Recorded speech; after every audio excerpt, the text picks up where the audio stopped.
E pra të dashur miqtë e mi, ja ku po ritakohemi sërish në kanalin Monitor TV për të ndarë ngjarjet, analizat të ngjarjeve në fakt më të fundit që po ndodhin në shtëpinë e Big Brother VIP Albania. Rregulla të thyer, mos respektime të zarfave, mos respektime të vendimeve të vllaut të madh. Siç duket këtë vit në Big Brother VIP Albania po thyen rekorde. Deri më tani 4 zarfa të zi dhe pritet që të futet zarfi 5 për zënkën dhe grindjen që ka ndodhur me Kristin dhe Robertin, ku Kristi i gjuan me ujë Rogertit dhe Rogerti normalisht thot që unë jam i lënduar më pas u thërit në dhomën e rrëfimit, por rezultoi që të jetë në gjendje të mirë shëndetësore.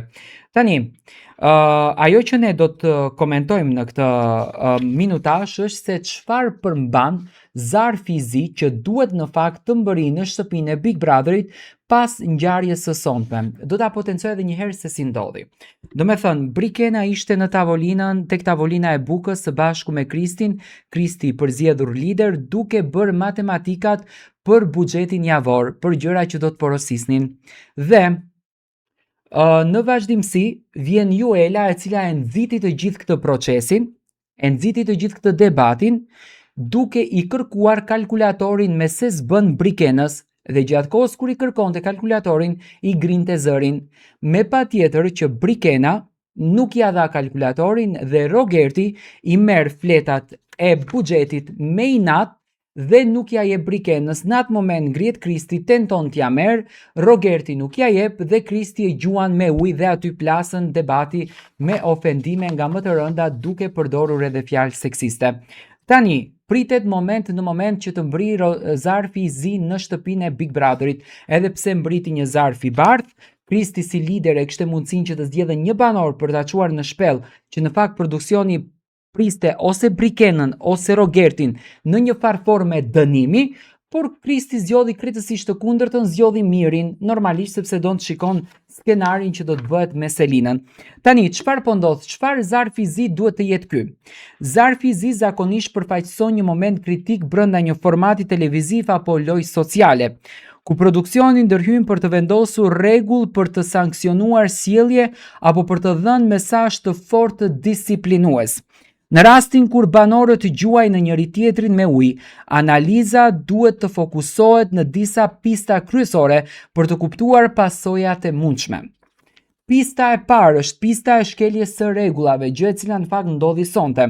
Së pari duhet analizuar nëse gjesti i gjuajtjes me ujë përbën shkelje të qartë rregullores së shtëpisë së lojës. Nëse rregullorja ndalon kontaktin fizik, provokimet apo sjellje që cënojnë sigurinë dhe dinjitetin e tjetrit, atëherë zarfi i zi mund të sjellë paralajmërimin zyrtar, penalizim, heqje privilegjesh në minim automatik ose në rastet më të rënda përjashtim. Është e rëndësishme të analizohet konteksti, a ishte një shaka spontane apo një akt provokues agresiv. Nëse veprimi ka ardhur si pasojë e tensioneve të akumuluara, atëherë zarfi i zi mund të përdoret për të adresuar konfliktin më thellë mes banorëve, jo vetëm aktin simbolik të ujit. Pra, analiza duhet të shqyrtojë marrëdhëniet paraprake mes palëve që ishin marrëdhënie të tensionuara, nivelin e konfliktit që eskaloi çdo nivel, reagimin emocional të secilit që ishte reagimi papritur. Tani pista e tetë është pista e precedentit.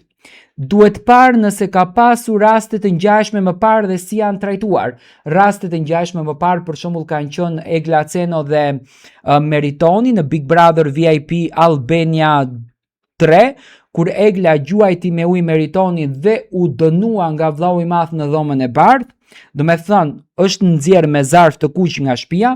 Tani nëse produksioni ka toleruar sjellje të ngjashme, atëherë një masë e ashpër do të shihej si standardi dyfisht. Nëse jo, zarfi i zi mund të vendosë një precedent të ri disiplinor. Dhe pista e katërt është pista e ndikimit në dinamikën e lojës. Një ndërhyrje përmes zarfit të zi mund të ndryshojë balancat brenda shtëpisë. Penalizimi i një banorit mund të forcojë një grup kundër tij, viktimizojë atë në syrin e publikut ose të rrisë tensionet edhe dramatikën. Dhe pista e pestë është mesazhi publik dhe etik, që realisht Publiku është acaruar jashtëzakonisht shumë me veprimin që ka bërë Rogerti dhe Juela kundër drejt Kristit. Produksioni ka përgjegjësi për mesazhin që transmetohen. Nëse gjestet agresive normalizohen, krijohet perceptimi se dhuna simbolike është e pranueshme, zarfi i zi mund të shërbejë si një mekanizëm për të krijuar kufinë etik dhe për të ruajtur standardet e komunikimit. Analiza e zarfit të zi në këtë rast duhet të zhvillohet mbi 5 pista kryesore: shkelja e rregullave, konteksti i veprimit, precedenti, ndikimi në dinamikën e lojës dhe mesazhi publik. Vetëm duke i trajtuar këto tema dimensionare mund të arrihet një vlerësim i balancuar mbi pasojat dhe qëllimin e ndërhyrjes. Do me thënë, në moment të pritet që të mbri zarfi i zi në shtëpi, ose vëllau i madh do ta ndryshoj krejtësisht rrugtimin e banorëve, ndoshta duke i ndarë edhe në grupe të papritura.